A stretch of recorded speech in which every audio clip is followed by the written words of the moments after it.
Tumsifu Yesu Kristo. Ndugu zangu wapendwa, tunaadhimisha Dominika ya kwanza ya Kwaresma katika mwaka A wa Kanisa, na tumeanza kipindi kirasmi kwa maadhimisho ya siku ya Jumatano ya Majivu. Na hivi ndugu zangu, ni vizuri kujikumbusha yale ambayo kila mwaka tunafundishwa na kuelekezwa katika kipindi cha Kwaresma, nini tukifanya. Kwaresma ni kipindi cha siku 40 za kufunga, kusali, kulitafakari neno la Mungu na kufanya matendo ya huruma.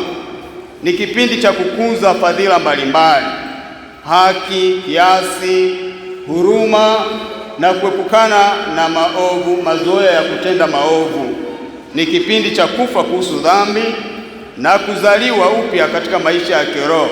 Ndugu zangu, kihistoria, tangu enzi hizo Kwaresma imekuwa ni kipindi cha kuwaandaa wakatekumeni kwa sakramenti ya ubatizo na kuwasaidia ili waache maisha ya kale ya kipagani, maisha ya dhambi, na kuanza maisha mapya ya kiroho. Lakini pia ni kipindi ambacho tunakitumia kuwarudisha wale waliobatizwa na baadaye wakajitenga na jumuiya ya waamini kwa sababu mbalimbali. Na ndiyo maana tunahimizwa katika kipindi hiki tutumie ofisi zetu za parokia kwa ajili ya mashauri mbalimbali kurudi katika kundi. Na hivi kanisa linatualika katika kipindi hiki kufanya toba na uongofu wa ndani, maana yake mabadiliko na uongofu wa kina katika maisha, ili baada ya kipindi hiki tuweze kuadhimisha fumbo la ukombozi wetu, yaani mateso, kifo na ufufuko wa Bwana wetu Yesu Kristo, na hiyo ndiyo sherehe ya Pasaka. Nimewaalika mwanzoni kwamba neno la Mungu katika masomo ya leo linatutafakarisha kuhusu vishawishi, kuhusu majaribu ambayo binadamu anayapata katika maisha yake ya kila siku. Kishawishi inaweza kuwa ni kitu hasi au chanya, inategemea. Upo ushawishi ambao unakujia kwa ajili ya jambo la maana, kwa ajili ya jambo la maendeleo. Hili lazima tulikuze na ni vizuri katika maisha yetu. Lakini vipo vishawishi ambavyo vinatupelekea kufanya maovu, na hivyo ndivyo ambavyo vinazungumzwa leo katika masomo yetu. Na Yesu katika somo la Injili anatupa mbinu ya kuweza kuviepa, za kujua kabisa kwamba sisi binadamu tunadondoka katika dhambi kwa ajili ya ushawishi mbaya na kwa sababu ya hali yetu ya udhaifu, na hivi anatupa silaha ya kushindana na vishawishi hivi. Tumesikia somo la kwanza limetoka katika kitabu cha Mwanzo, somo ambalo linagusa mambo matatu. Kwanza kabisa ni namna ambavyo Mwenyezi Mungu alimuumba mwanadamu. Mungu kwa mkono wake mwenyewe alimfanya mtu kwa mavumbi ya ardhi, halafu akampulizia pumzi ya uhai. Mungu alimtengenezea binadamu bustani nzuri ya kukaa yenye kila kitu, halafu akampatia binadamu huyu akili na utashi wa kutambua jambo jema na ovu. Mungu alimpatia pia binadamu uhuru.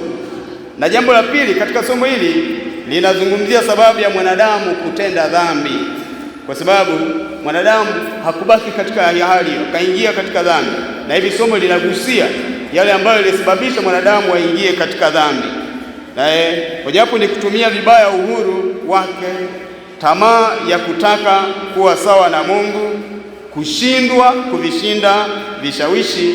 Na tatu, pia somo linazungumzia matokeo ya dhambi, ikawa ni utumwa wa dhambi, kutoweka kwa utukufu wa Mungu, kumkimbia Mungu, kuharibu mahusiano mazuri kati ya binadamu na muumba wake, na binadamu akapoteza neema, laana ikaingia, na baadaye hukumu. Ndugu zangu, kishawishi cha tamaa kwa binadamu wa kwanza kipo bado katika maisha yetu ya kila siku, kwa sababu dhambi tumeirithi, ndio inaitwa dhambi ya asili, na inaondolewa kwa sakramenti ya ubatizo. Na ukitafakari somo la kwanza, hao waliingia katika dhambi si kwa sababu ya kukosa mahitaji, si kwa sababu ya dhiki. Sababu bustanini kule kulikuwa na kila kitu isipokuwa tamaa ya kutaka kupata zaidi na kuwa sawa na aliyewaumba. Hapo ndipo ikawa chanzo cha kuingia katika dhambi.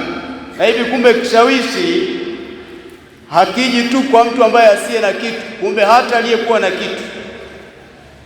Tamaa, asiye na kitu anaweza kupata kishawishi cha kuiba, cha kutaka kupata vile ambavyo hana, kwa njia ya kuiba na kwa njia nyingine ambazo haziruhusiwi kadiri ya amri za Mungu na pia kadiri ya maadili ya jamii na maadili ya imani yetu. Somo la Injili linazungumzia sasa vishawishi vitatu alivyoshawishiwa Yesu mwenyewe na Ibilisi akiwa jangwani katika mfungo huo wa siku 40. Na Yesu, tofauti na somo la kwanza, namna Eva walishindwa kuvishinda vile vishawishi, lakini Yesu alivishinda vishawishi hivi. Yesu baada ya kushinda vishawishi vyote, Ibilisi tunaambiwa alimwacha na malaika wakaja kumtumikia. Tunajifunza hata sisi tukijibidisha kushinda vishawishi, maana yake Ibilisi anatuacha na malaika wanakuja kutulinda, wanatuongoza katika maisha yetu ya kila siku. Na somo la pili kutoka katika waraka wa Mtume Paulo kwa Warumi ni somo ambalo linazungumzia au linagusa mambo matatu. Jambo la kwanza, namna dhambi ambavyo iliingia ulimwenguni, hapo matokeo ya dhambi na namna ambavyo tulikombolewa kutoka katika utumwa wa dhambi. Ndugu zangu, dhambi iliingia ulimwenguni kupitia mtu mmoja kama ambavyo somo linaeleza, na matokeo ya dhambi ikawa ni hukumu na adhabu, na binadamu wote wakairithi dhambi hii. Na nimeshagusia kwamba inaondolewa dhambi hii, ni dhambi ya asili kwa njia ya sakramenti ya ubatizo. Lakini kupitia mtu mmoja Yesu Kristo ameleta ukombozi kwa watu wote na kuturudishia utukufu na neema tulizozipoteza kupitia wazazi wetu wa kwanza Adamu na Eva. Ndugu zangu, jambo la kutafakari katika masomo yetu ya leo kama nilivyogusia ni kuhusu vishawishi na majaribu mbalimbali ambayo tunayapata katika maisha yetu. Vishawishi vinasababishwa na mambo tofauti. Vinaweza kujia vishawishi kwa sababu ya shetani, lakini pia vinaweza vikaja vishawishi kwa kupitia watu wengine, marafiki, majirani na wote ambao tunakutana nao katika harakati zetu za maisha. Lakini pia kishawishi inaweza kuwa ni sisi wenyewe, maana yake mtu binafsi. Na kishawishi cha kwanza kwa kweli, mimi wakati tafakari, kishawishi cha kwanza ni tamaa za mtu binafsi, zangu mimi na za kwako wewe binafsi. Kwa nitafakarisha misa ya kwanza, wakati nasoma masomo haya habari ya vishawishi na kuhusiana na tamaa, nikamkumbuka msanii mmoja aliimba huko miaka ya nyuma habari ya tamaa. 20% sifa ya moyo tamaa, moyo wake sifa yake kutamani. Tamaa ya moyo inaweza kuleta matatani, na akawa analeta fundisho pale kwa wanafunzi, anasema unatamani kuzaa wakati bado upo shuleni. Sasa angalia tamaa hiyo ya mtindo, kwa mfano ya wanafunzi, matokeo yake ni nini? Ghafla ujauzito, nitoe nisitoe, mahangaiko hayo. Je, nikiacha jamii tanionaje? Wazazi kule inakuaje? Hasa vitu kama hivi, mwanafunzi huyu anaingia katika mahangaiko makubwa haya ni kwa sababu tu ya tamaa, si kwa sababu anakosa, si kwa sababu ya dhiki. Unaweza kuona ni mwanafunzi ambaye anapata kila kitu kwa mzazi wake, mzazi ambaye anaweza kulipia ada pengine ya zaidi ya milioni 1 na matumizi mengine mwanafunzi huyu akapata, lakini kajamaa kanashawishiwa na mtu fulani wa mtaani kwa chipsi zenye bei ya shilingi 1000, na mwanafunzi anamdhamini huyu zaidi kuliko hata mzazi wake ambaye anamlipia hiyo karo ya zaidi ya milioni 1 na kumpa mahitaji mengine. Kwa hiyo tamaa zinatupelekea pabaya na zinatupelekea tuingie katika mahangaiko makubwa zaidi, na baadaye tunamsingizia Mungu kwamba mimi Mungu huyu, kumbe ni ukosefu wa kufikiri na kutumia paji la akili na utashi ambao tumejaliwa. Kumbe ndugu zangu, naamini Wengi humu ni wazazi, tuwafundishe watoto wetu waridhike na vitu ambavyo tunawapa katika familia. Hivi vitu ambavyo wanavipata huko mitaani na kuwaka tamaa vinawaingiza katika matatizo makubwa, na jambo hili si dharania, limetokea, linatokea na linaendelea kutokea. Kwa hiyo kuna matatizo mengi ambayo yanatokea kupitia hizo tamaa. Ndugu zangu, katika hali hii ni lazima tukazane kujitambua kwanza na kudhibiti tamaa zetu. Na wengine basi tunashawishika kupata vitu kwa njia ambayo isiyokuwa halali. Wapo ambao wanashawishika kuiba, wapo ambao wanashawishika kuingia tu katika ugomvi, kupigana, kulipa visasi, kunywa vileo kupita kiasi, naingia kwenye dhambi ya ulafi na ulevi. Lakini maneno na hiki ni kipindi cha Kwaresima ambapo tunahimizwa habari ya kiasi katika chakula, kiasi katika mazungumzo, maneno. Na mimi niongeze, tuepuke pia dhambi ya mauaji. Ni zamani nilijua kwamba mauaji ni kumchukulia mtu silaha, sijui panga na nini. Kadiri umri unavyozidi kuongezeka, nasoma hapa na pale na magamuzi ya maisha, ndugu zangu, huenda sisi wengi tumeshiriki hapa dhambi ya mauaji. Japo mauaji kwa mfano kwa njia ya kutoa mimba, anayetazama wakati ule ni huyu aliyefanya kitendo hicho, lakini nyuma ya pazia kuna mlolongo wa watu wengi ambao wameshiriki ile dhambi. Inawezekana kuna walioshiriki kutoa pesa, kuna ambao wameshiriki kutoa ushauri, na binti huyu anaingia katika ubinti huyu, mama huyu anaingia katika mahangaiko makubwa kwa sababu ndiye aliyebeba mimba. Tunarudi nyuma kutazama na kucheka. Na ipo tabia ya watu ambao ni furaha. Katika saikolojia anasema kuna watu ambao wanafurahia matatizo ya watu wengine. Mtu anahangaika, jamaa anacheka, anafurahi, na hiyo ndio faraja yake. Basi ndugu zangu, mambo haya tuepuke. Lakini hapo mauaji kwa njia ya maneno, kusemana na kudhaniana vibaya. Kwa hiyo mtu anasemwa, anadhaniwa vibaya, anasononeka, anakosa ile hamu ya kula, basi anazidi kukonda, hata baadaye hata kupoteza uhai. Mambo haya yanafanyika katika jamii zetu, katika familia, jumuiya na hata katika vikundi vyetu. Ndugu zangu, ni kipindi cha Kwaresima, tuepuke dhambi hizo. Ndugu zangu, sisi wenyewe tusaidiane ili tuepuke kuwa sababu pia ya vishawishi kwa wenzetu. Tutaweza kushinda vishawishi au majaribu kwa kusoma neno la Mungu, kulitafakari na kuliishi. Na ndio mbinu ambayo Yesu anatufundisha leo katika somo la Injili ambalo tumesikia hivi punde. Ukiangalia jaribu la kwanza ambalo Yesu amelipata, na yote kwa kweli ametumia neno la Mungu, ametumia kama silaha.